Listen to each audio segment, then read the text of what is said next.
नमस्कार दोस्तों अभी रिसेंटली भारत पाकिस्तान का जो वॉर कह लीजिए या फिर जो वॉर की शुरुआत हुई थी। लेकिन यहाँ पर हमें समझने की जरूरत है कि आखिरकार इसमें एक टर्निंग पॉइंट क्या था, क्योंकि कल एक काफी बड़ा प्रेस ब्रीफिंग दिया गया हमारे आर्म्ड फोर्सेस के द्वारा और उसके अंदर भी इस चीज को एक्सप्लेन किया गया और हम सभी भारतीयों के लिए भी इंपॉर्टेंट हो जाता है उस चीज को जानना कि कैसे भारत ने इस बार पूरा का पूरा जो एक नैरेटिव है पाकिस्तान का उसको ब्रेक कर दिया। जो पाकिस्तान सोचता था, अपने ऑडियंस को दिखाता था कि देखिए हमारा इतना अच्छा एयर डिफेंस सिस्टम है, ऐसा है वैसा है, तो उसको पूरी तरह से ध्वस्त किया है इस बार भारत ने। तो ये हम थोड़ा सा समझेंगे इस वीडियो के अंदर कि एग्जैक्टली ये हुआ क्या है इसके अंदर। चलिए आगे बढ़ते हैं। देखिए सबसे पहले मैं आपको बता दूं यहाँ पर जो की फेजेस हैं, आपको पता ही है जो पहलगाम का टेरर अटैक हुआ था और इस बार भारत सरकार, भारत की आर्म्ड फोर्सेस सब कुछ तैयार थे कि कैसे बदला दिया जाए इसका। और फाइनली आपको पता ही है 7 मई की सुबह सुबह ऑपरेशन सिंदूर कंडक्ट किया जाता है और इसके तहत यहाँ पर जो हमारी इंडियन आर्मी है, स्पेशल फोर्सेज है और इनफैक्ट इंडियन नेवी, सभी के साथ कोऑर्डिनेटेड तरीके से किया गया। हर चीज के लिए हम तैयार थे। इनफैक्ट आपने देखा होगा कल जो प्रेस ब्रीफिंग हुई है उसके अंदर यह भी कह दिया गया था कि जो कराची है, कराची का बंदरगाह है, उसको भी ऑलमोस्ट हम अटैक करने के लिए तैयार थे। कोई भी अगर हरकत की जाती वहां पर पाकिस्तान के द्वारा तो वो भी हम अटैक कर सकते थे। लेकिन ये जो ऑपरेशन सिंदूर था उसके अंदर हमने 9 जो टेररिस्ट इंफ्रास्ट्रक्चर हैं पाकिस्तान ऑक्यूपाइड कश्मीर, पाकिस्तान के अंदर बहावलपुर हो गया, मुरिदके हो गया, मतलब जो शायद कभी सोचा भी नहीं होगा पाकिस्तान ने, वहां पर हमने अटैक किया। ये आपको बहुत इंपॉर्टेंट समझना। और यहां पर जो बहुत हाई वैल्यू जो टारगेट्स है ना वो हमने अचीव किए। जो बहुत इंपॉर्टेंट, जो मोस्ट वांटेड टेररिस्ट थे भारत के लिए, वो यहां पर मारे गए और ये खुद जो एक्सेप्ट किया गया है टेररिस्ट के द्वारा। और आप देख सकते हो यहां पर बताया जा रहा है कम से कम 100 के आसपास जो आतंकवादी हैं वो न्यूट्रलाइज किए गए और जो इंपॉर्टेंट इंफ्रास्ट्रक्चर थे पाकिस्तान के अंदर आतंकवादियों के, वो हमने खत्म किया। और हमारी कोशिश यही थी कि एक प्रकार से ये हमारा बदला है, हमने लिया है और यहां से अगर एस्केलेशन होता है तो वो पाकिस्तान करेगा और फिर भारत उसका 10 गुना ज्यादा पावर से रिटेलिएट करेगा। और अल्टीमेटली यही हुआ। यहां पर आपको समझना है कि कैसे पाकिस्तान को लगा कि नहीं, वो रुकने वाला नहीं है। पाकिस्तान को एक बड़ा झटका था, उसने ड्रोन्स, मिसाइल्स, इस तरह की चीजें भेजना स्टार्ट की। ऑल्दो भारत की जो एयर डिफेंस सिस्टम है उसकी सुपीरियरिटी जो है वो हमें देखने को मिली। हमारा खुद का आकाश तीर जो पूरा पूरा मैकेनिज्म है हमारे देश की सुरक्षा करता है, वो एक्टिवेट हो गया इमीडिएट बेसिस पर। और यहां पर अल्टीमेटली हमने वापस से स्ट्राइक किया पाकिस्तान के ऊपर। और आप देख सकते हो इंडियन एयर फोर्सेस के द्वारा करीब 11 मेजर पाकिस्तानी एयर बेसिस पर हमने स्ट्राइक कर दिया। और देखो यही एक बहुत इंपॉर्टेंट चीज है।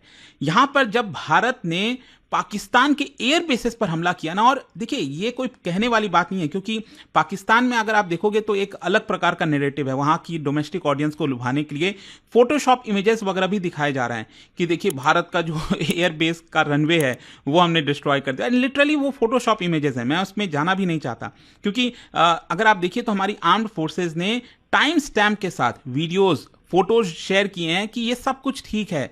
ये पाकिस्तान जो नैरेटिव चला रहा है ना कि भारत पर हमला हुआ और बहुत उन्होंने नुकसान पहुंचा दिया, ये कंप्लीटली फॉल्स है। उल्टा हमने यहां पर प्रॉपर तरीके से सैटेलाइट इमेजेस दिए हैं कि कैसे पाकिस्तान की जो एयर बेसेस आप देख रहे हो, चाहे स्कर्दू हो गया, नूर खान हो गया रावलपिंडी में, ठीक है, तो बहुत सारे जो उनके एयर बेसेस आप देख पा रहे हो यहां पर, उसके ऊपर हमने डायरेक्टली हमला किया। और जिसमें सबसे इंपॉर्टेंट एक तो ये जो रावलपिंडी वाला Nur Khan air base, can you imagine आपके कैपिटल में, आपकी राजधानी में जाकर हमला करना। इस्लामाबाद और जो रावलपिंडी है सटे हुए हैं एक दूसरे से। तो यहां पर ये हो गया, सरगोदा एयरबेस हो गया, सेंट्रल कमांड पाकिस्तान का। स्कर्दू हो गया, स्कर्दू यहां पर आप देख सकते हो एलओसी के जो है ऊपर की तरफ आपको देखने को मिलेगा पाकिस्तान ऑक्यूपाइड कश्मीर में, जो गिलगिल बल्तिस्तान वाला एरिया है। तो अगेन वहां पर भी फॉरवर्ड डिप्लॉयमेंट किया जाता है पाकिस्तान के द्वारा। तो इनके ऊपर हमने हमला किया और भारत ने अपने जो बेस्ट जेट्स हैं, सुखोई, मिराज, राफेल, उन सबको डिप्लॉय कर दिया। साथ ही साथ सपोर्ट किया गया पीछे से एवैक्स के द्वारा, मतलब जो रडार सिस्टम पूरा होता है, मिड एयर रिफ्यूलर, सब कुछ यहां पर हमने तैनात कर दिया था। और सबसे इंपॉर्टेंट इसमें यह है कि पाकिस्तान का जो लॉस हुआ है, आप देख सकते हो यहां पर destruction of Pakistani drone command centre, वो हमने डिस्ट्रक्ट किया है। यहां पर जो एयरबोर्न अर्ली वार्निंग सिस्टम होता है पाकिस्तान का, वो हमने टारगेट कर दिया। जैसे कि मान लो अगर हम मिसाइल लॉन्च कर रहे हैं तो पाकिस्तान को पहले से पता चल जाए कि हाँ ऐसा कुछ हो रहा है, तो वही हमने उड़ा दिया उनका। तो उनका जो पूरा का पूरा एक जो सुरक्षा कवच था ना, वो पाकिस्तान का खत्म हो गया। जो पाकिस्तान की मिलिट्री रडार ग्रिड थी वो हमने डिसरप्ट कर दी। एक बड़ा एग्जांपल आपने देखा ही लाहौर में, वो तो खुद ही यहां पर एक्सेप्ट, मतलब भले ही पाकिस्तान डायरेक्टली एक्सेप्ट करे ना करे, लेकिन आपको समझना है यहां पर कि वहां से जो वीडियोज आ रहे थे, जो लोग बाइक पर जा रहे थे, मैं देख रहा था, उसने खुद बोला कि हमें एंट्री नहीं दी जा रही है। पाकिस्तान की आर्मी कह रही है नहीं, बिजली गिरी है। मतलब इस तरह की चीजें चलती हैं।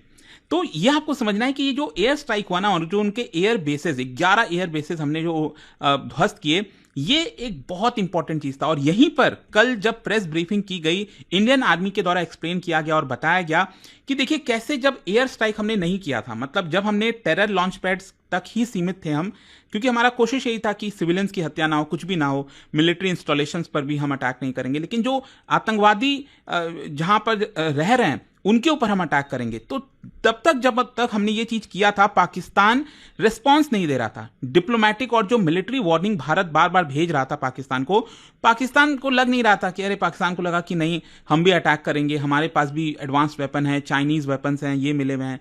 लेकिन जब ये एयर स्ट्राइक हुए, जब हमने पाकिस्तान के डायरेक्टली एयर बेसिस को उड़ाया ना, तो पाकिस्तान की जो एयर सुपीरियरिटी और जो काफी घमंड था उनको, डेटरेंस नैरेटिव जो वो दिखाते थे, उसके ऊपर एक बड़ा धक्का लगा।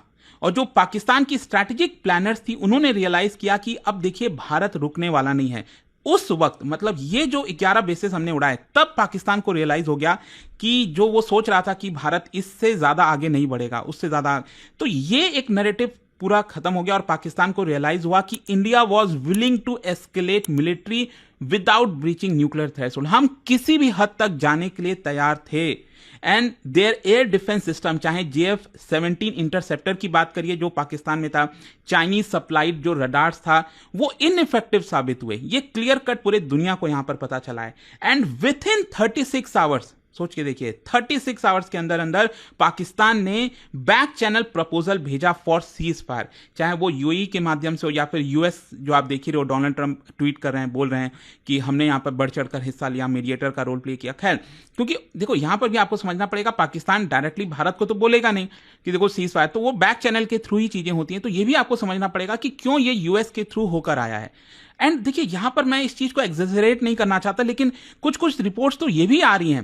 देखो ये अनकन्फर्म्ड है और ना तो मैं इसको ये कहूंगा कि हाँ ये सच हुआ है या जो भी होगा, लेकिन देखो कुछ कुछ रिपोर्ट्स तो ये तक भी आ रही हैं कि भारत ने जो अटैक किया था पाकिस्तान की एयर बेसिस पर, कुछ कुछ मिलिट्री इंस्टॉलेशंस पर, उनका जो न्यूक्लियर इंस्टॉलेशंस है उसके ऊपर भी स्ट्राइक किया भारत ने, ये तक खबर आई है। देखो अगेन मैं ये कहूंगा कि ये कितना सच है नहीं है वो एक अलग मामला है, क्योंकि अगेन ये ट्वीट आप देख सकते हो डेरेक ग्रॉसमैन का, उनका भी ये कहना था कि things went very wrong when India struck Pakistan Noor Khan airbase, whether wittingly or not, Indian forces threatened Pakistani nuclear command and control.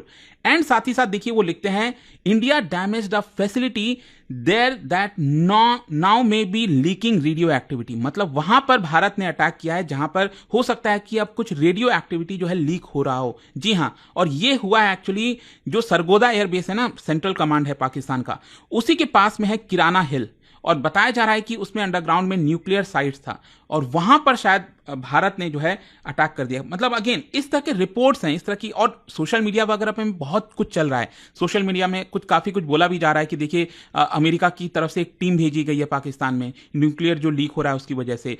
Egypt का प्लेन आ रहा है वहां से, जो बोरॉन वगैरह है वो लाया जा रहा है ताकि इसको थोड़ा सा न्यूट्रलाइज किया जा सके जो न्यूक्लियर लीक हो रहा है। तो इस तरह के नैरेटिव भी चल रहे हैं, लेकिन कितना सच है नहीं है मैं उसमें नहीं जाना चाहूंगा। लेकिन एटलीस्ट ये जो मैंने आपको बताया यहां पर, ये जो टर्निंग पॉइंट था यही था कि जो 11 के 11 एयरबेस हमने इनके ध्वस्त किए, इससे पाकिस्तान काफी परेशान हो गया। और अल्टीमेटली आप देख सकते हो यूएस की तरफ से मीडिएशन होता है एंड इमीडिएटली बोला जाता है कि सीज फायर किया जाएगा। ऑल्दो थोड़ी बहुत घटना करने की कोशिश की पाकिस्तान ने, अगेन पाकिस्तान दिखाने की कोशिश की कि देखो हम भी कर सकते हैं, मतलब सीज फायर के बाद भी कुछ वॉयलेशंस हुए थे, आई एम श्योर आपने देखा होगा। खैर जो भी है, कल पूरी रात यहां पर किसी भी प्रकार का वॉयलेशन नहीं हुआ। एलओसी पर जो लगातार चल रहा था ना, जिस तरह से शेलिंग वगैरह हो रही थी, वो नहीं हुआ। लेकिन यहां पर आपको समझना है कि कैसे इसका स्ट्रैटेजिक इंप्लीकेशन है दोनों देशों के लिए। ये मैं आपको 3 पॉइंट में बताता हूं।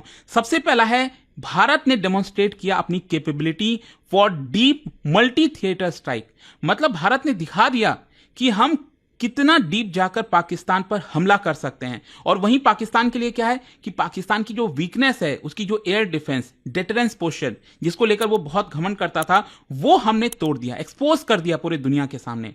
यहां पर भारत ने दिखाया, एलिवेट कर दिया conventional deterrence without nuclear escalation. Bharat ने कहा कि हम न्यूक्लियर वगैरह उधर नहीं जाना चाहते, लेकिन यहां पर हमने एक डिटरेंस दिखाया कि कैसे हम आपके यहां पर जाकर स्ट्राइक करेंगे। वहीं दूसरी तरफ पाकिस्तान जो है, उसका जो इंटरनेशनल डिप्लोमेटिक सिंपैथी था वो भी लूज कर गया इसके बाद, इस पर्टिकुलर कदम के बाद। एंड इसके अलावा भारत की जो डोमेस्टिक मोरल है, इंटरनेशनल इमेज है, वो काफी मजबूत हुई। वहीं दूसरी तरफ पाकिस्तान का अगर आप देखोगे तो उनको सीज फायर की तरफ जाना पड़ा। तो ये बेसिक डिफरेंस आपको यहां पर समझना पड़ेगा।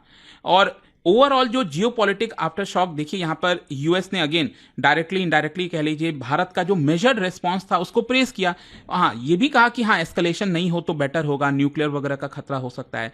चाइना ने भी अगेन दोनों साइड को क्वेश्चन किया, लेकिन अगेन यहां पर चाइना भी परेशान है, क्योंकि आपको समझना है चाइना की भी इमेज यहां पर दाव पर लगी है कि चाइना की जो इक्विपमेंट्स जिस तरह से इस्तेमाल किया पाकिस्तान और वही फेल हो गए, तो इससे आप समझ रहे होगे कि चाइना समय कितना परेशान होगा। यूएई, सऊदी अरब, वो भी यहां पर एक प्रकार से पाकिस्तान को वार्निंग दे रहे थे रिगार्डिंग टेरर प्रॉक्सीज कि इस तरह का इस्तेमाल करना बंद करिए।